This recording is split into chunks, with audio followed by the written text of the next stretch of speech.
The 1930s are the years of the Great Depression. In the aftermath of the stock market crash, violence and anarchy threatened to tear the country apart. One president flounders. Be patient, be helpful. Another offers a new deal. This nation is asking for action, and action now. Bold projects inspire Americans. Hoover's G-men go after the gangsters. We should all be concerned but one goal, the eradication of crime. It's a decade of grand visions and lofty achievements. But powerful forces threaten to leave the American dream.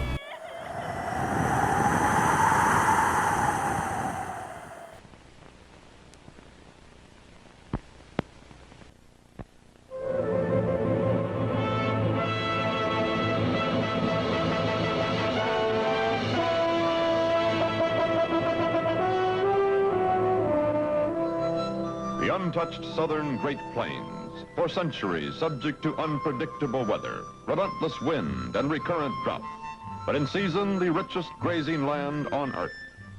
Then came the cattleman, overgrazing and scarring the lush plains grass that held the water in the soil. In 1887, the farmer came, heedlessly ripping away the protective cover of turf that kept the soil from blowing away in time of drought. The dangers of drought were learned, but soon forgotten. The times were good. New settlers came, impressed with the rains and bumper crops. The fertile soil, considered inexhaustible, was taken for granted.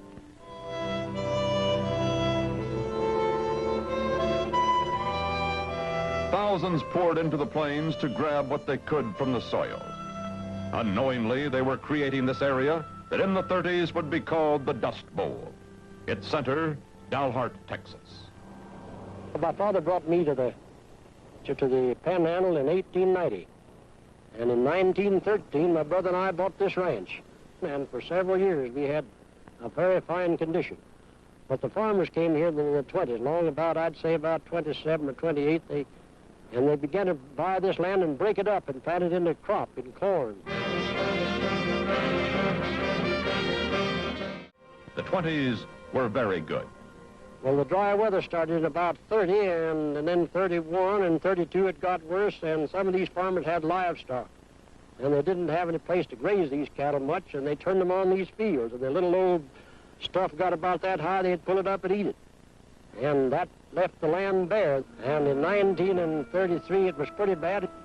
And about 34, it got real bad.